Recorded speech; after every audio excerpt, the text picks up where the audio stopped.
प्यारे बच्चों, इस वीडियो में हम हिंदी विषय के बारे में जानकारी लेने वाले हैं और जानकारी पहले हम पेपर पैटर्न की लेने वाले हैं।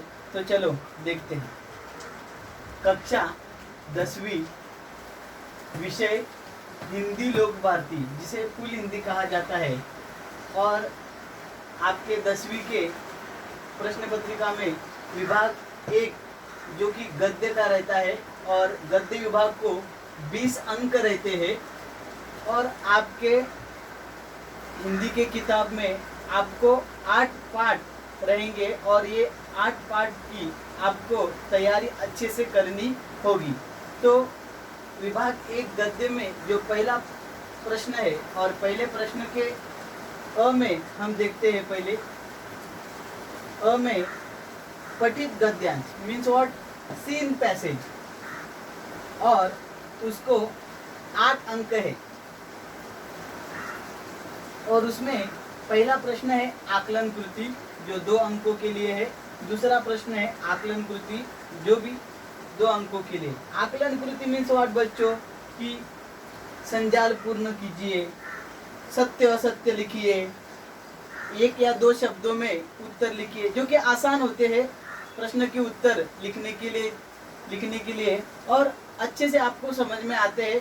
आप परिच्छेद या पद्यांश अच्छे से पढ़ेंगे तो आपको उस प्रश्न के उत्तर आप आसानी से लिख सकते हैं। तीसरा जो प्रश्न रहता है बच्चों, वो शब्द संपदा मीन्स व्हाट, ग्रामर। ये भी 2 अंकों के लिए है। ये ग्रामर जो है वो बेसिक ग्रामर है। यहाँ पे देखो मैंने आपको लिख के रखा है कि शब्द संपदा के लिए उत्तर गद्यांश में मिलेंगे। मतलब यहाँ पे जो गद्यांश है मीन्स व्हाट, पैसेज है। इस पैसेज में ही शब्द संपदा के जो प्रश्न पूछे हैं उसके उत्तर मिलेंगे। मीन्स इसमें भी लगभग जो कक्षा 5वीं से 9वीं तक का जो बेसिक ग्रामर रहता है कि उसमें शब्द युग्म है, पर्यायवाची शब्द है, ऐसे छोटे छोटे प्रश्न, छोटे छोटे ग्रामर के प्रकार रहते हैं और आप आसानी से वो लिख सकते हैं, लेकिन आपको थोड़ी तैयारी करनी होगी। फिर चौथा जो प्रश्न है वो अभिव्यक्ति मीन्स व्हाट, सेल्फ ओपिनियन।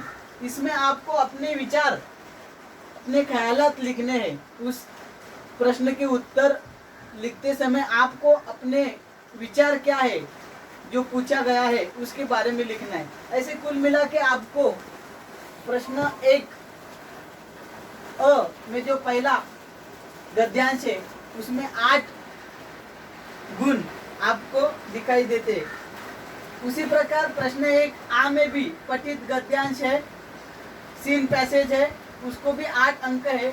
आकलन कृति 2 अंक, आकलन कृति 2 अंक, शब्द संपदा 2 अंक, अभिव्यक्ति 2 अंक। लगभग जो अ में जो प्रश्न पूछे गए हैं ये जो 4 आकलन कृति, शब्द संपदा, अभिव्यक्ति, वैसे ही प्रश्न इसमें भी पूछे गए हैं। अ के जैसे ही आ के प्रश्नों के उत्तर लिखने हैं। इनको भी लगभग 8 ही गुण है या अंक है। और तीसरा जो प्रश्न है ई, जो कि अपठित गद्यांश है, अनसीन पैसेज। तो उसमें पहला प्रश्न है आकलन कृति 2 अंक, जो कि मैंने आपको अ में भी बताया है, आ में भी बताया कि छोटे छोटे प्रश्न रहते हैं जो कि आपको गद्यांश में ढूंढकर लिखने हैं। हालांकि ये अपठित गद्यांश है, आपकी किताब के बाहर का एक गद्यांश आपको पूछा जाएगा, लेकिन आसान होगा, आपकी तैयारी अच्छी होगी तो आपको कोई भी तकलीफ नहीं आएगी। और दूसरा जो प्रश्न है इसमें अभिव्यक्ति, सेल्फ ओपिनियन 2 अंकों के लिए है और अपने विचार यहाँ पे भी लिखने हैं आपको। ऐसे देखो तो कुल मिलाकर 4 अंक इस ई प्रश्न के लिए है। तो अ के 8, आ के 8 और ई के 8, ऐसे कुल मिलाए तो हमें ये जो 20 अंक है ये मिलते हैं। मतलब आपके पठित गद्यांश के लिए 8 अंक, पठित गद्यांश के लिए 8 अंक और ये जो आपका अपठित गद्यांश है इसको 4 अंक। इसमें देखो तो आकलन कृति का जो प्रश्न है वो आपको इजी जाएगा, आपको आदत है। शब्द संपदा के लिए आपको थोड़ी तैयारी करनी होगी, बेसिक ग्रामर की आपको तैयारी करनी होगी।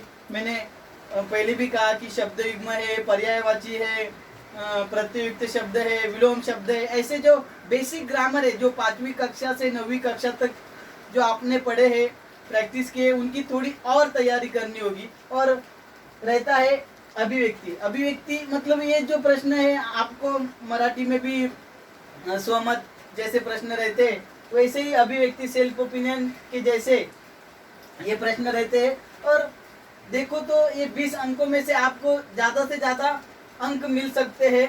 आपको थोड़ी तैयारी करनी है, एक प्रैक्टिस करनी है, तो आपको ज़्यादा से ज़्यादा गुण या अंक मिल जाएंगे। तो मेरे हिसाब से आपको थोड़ी डीपली पढ़ाई करनी है और अच्छे से जो आपके लेसन्स रहते हैं, जो पार्ट रहते हैं, वो अच्छे से पढ़ो, समझ कर लो। कुछ दिक्कत रहती है तो उसी समय वो आप दूर करो। अदरवाइज आपको ज़्यादा कुछ करने की ज़रूरत है नहीं। तो फिलहाल हम यहाँ पे आज की इस वीडियो में इतनी मैं जानकारी देता हूँ, और अगला जो वीडियो रहेगा वो पद्य विभाग के बारे में जानकारी उसमें मैं दूंगा। तो फिलहाल आज के वीडियो की जानकारी जो मैंने दी है वो आप अच्छे से समझ कर लो और अच्छे से पढ़ाई करो। फिलहाल मैं यहाँ पे रुकता हूँ।